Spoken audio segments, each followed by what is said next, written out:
I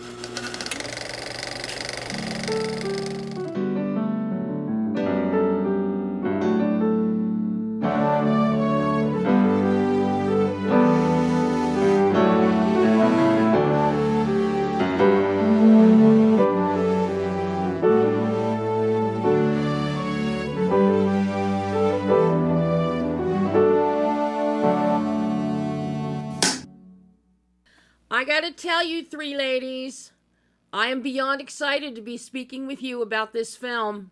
Oh, Thank you. thank you. Kate, I fell in love with this book back in 2010.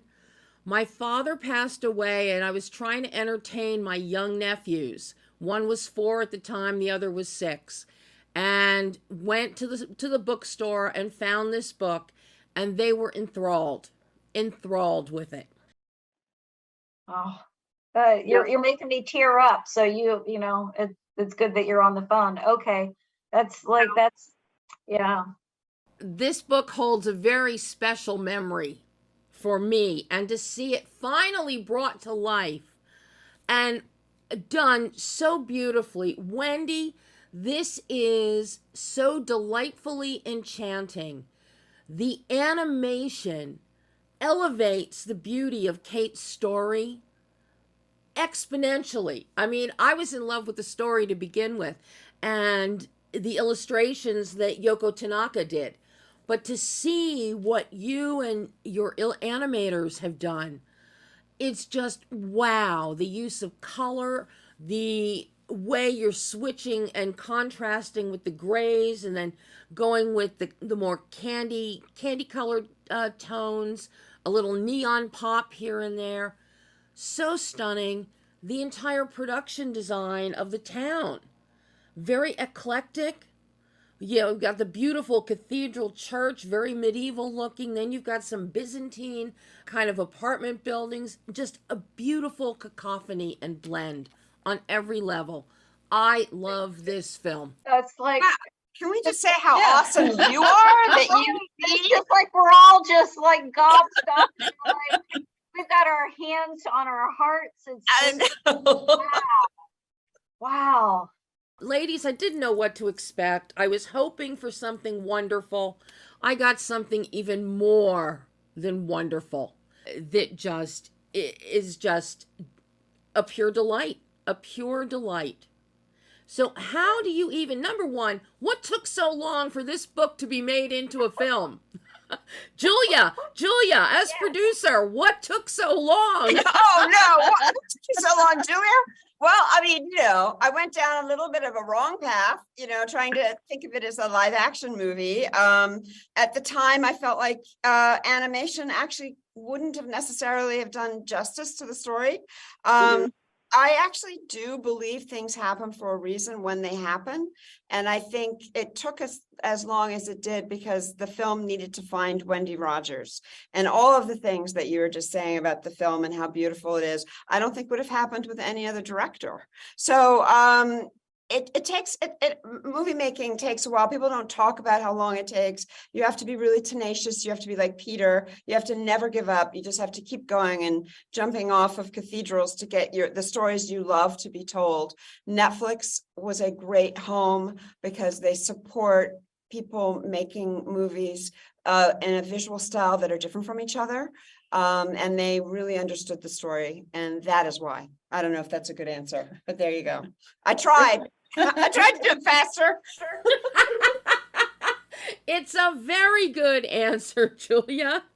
Wendy, when this came into your hands, and I do think that with your background in VFX and having worked on animated and live action, I think you bring a really good perspective and vision to executing this story. What made this film the right fit for you as your directorial debut? I mean, I'm blessed that it fit with me. It didn't really come into my hands so much as come into my heart. And as soon as I read the book, I was smitten with the characters. I was smitten with the fable qualities of the world. I could picture it. I then met Julia. I pitched heavily to get this project because I just wanted to help Peter find his sister. I really felt a strong connection to the material. And that's an amazing gift, as a director and a first-time director, to have a project that you really feel so strongly about, that you really feel like you know the characters. I can't quite decide if I might be sort of equal parts Sister Marie, Gloria, and Madame Lavaughn, that each come out in different qualities. But I did really feel such a strong connection to the material. That's where you have to start. You have to start believing in and loving your characters. Well, and you said it's the heart. And I think that's one of the key elements here, is because we feel, I mean, it's kudos to you, Kate, with the original book, in that all the characters have an arc. It's often difficult to execute that without having that written exposition to read of what's going on in the heads of characters. But here, the arc of each character, the emotional arc, is so well translated and executed on screen that Madame Lavaughn, I love Madame Lavaughn. Yeah, we haven't even talked about Madame Lavaughn yet. Me too. Me I love that character, and to see the transformation, and so much of that is done well thanks to your editing, to Robert Fisher's editing, as we progress through the film. And first we see old cranky Madame Lavaughn, then we see even crankier Madame Lavaughn, but then we start seeing a little bit of magic take hold. And as she visits the magician that she had locked up in prison, we start to see a more fairy tale kind of look as she softens, as the surroundings in the jail even soften, with the magician trying spells that just never work, but somehow the spells that he does create, it may not be what he wanted, but the effect is even better. Yeah. To see this journey, and it really shows through Madame Lavaughn. Yeah. that's like, it's almost like somebody that is related to us paid you to come in here and talk to us about this. I know. It's so fascinating to, like, that is exactly right. The jail scenes, Madame Lavaughn watching that visual change, which I have to say I'm aware of, but I'm not consciously aware of it until you point it out. And it's just like, it all works so subtly and brilliantly. Yeah. Well, what's also great is that you're recognizing places that were really hard. Yeah. We spent a lot of time on Madame Lavaughn's arc, and making sure that that's there without it being too obvious. And I think, the other thing that's really amazing about her, first, I love her character design.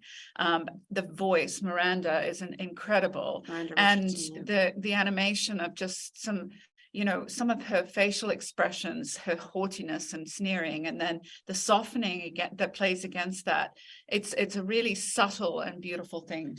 You're right, and shout out to Simon Picard, Simon, who's our head of animation at Animal Logic in Australia. They did such a great job. We want everyone to celebrate them as well. Well, and one of the beautiful things with the character of Madame Lavaughn is that she really encapsulates the emotional journey of this film, of the town itself.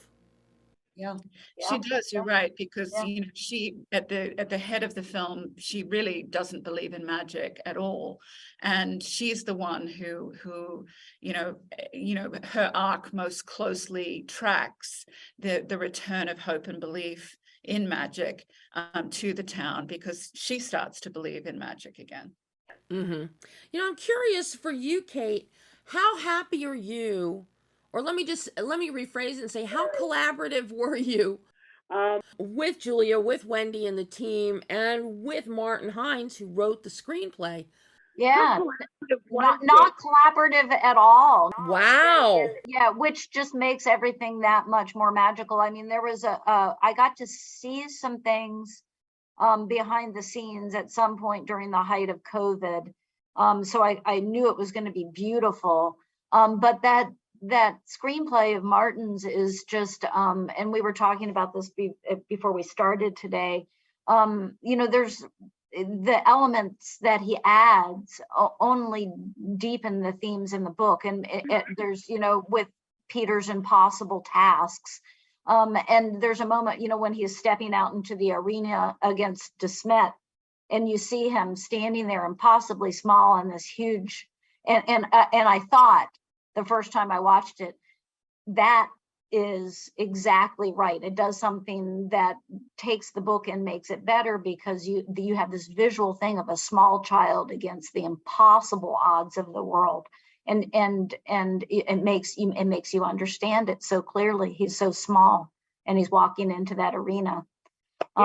It's very much a David and Goliath. Yeah. Yep. And then what does it come down to? What does he use to disarm DeSmet? I wonder if I can get that out. It's a book. It's a book of a fairy tale. It's a book that DeSmet's mother read to him. That's brilliant, I think, Oh, I just thought that was utterly charming. Not me. That's Martin. That's not me. Yeah. That is just so charming. And then you see the animation that corresponds, and you see the softening. And I think you're right, Julia, that to do this years ago, animation was not quite there. Yeah. Because so much of this film relies on the facial expressiveness and the eyes. Yep. Because we have our wonderful elephant who can't speak, but the emotion that is conveyed through the eyes. So that's correspondingly, and it's kudos to you, Wendy, and your animators, that this is the same way that we're seeing the people of the town. The elephant communicates through her eyes, and the emotion that we see from the people in the town comes through their eyes and their face. Before I get unceremoniously cut off from you, wonderful people, I've got to ask you, what would you say, especially for Wendy and Julia, in terms of the film coming to life? What were your 3 impossible tasks in bringing the film to life? And Kate, what are your 3 impossible tasks when you are writing a book like The Magician's Elephant? Oh, wow. I'll start, because my impossible tasks are the same with every story I tell, which is getting out of my own way and letting the story is always smarter than I am. That's always the thing, is like getting rid of my ego and my need to control and my impatience, and just showing up and letting the story tell me. And it's the same impossible thing every time, and I have to learn it again and again each time, is to get out of my own way and let the story lead me, or the elephant lead me. All right, ladies.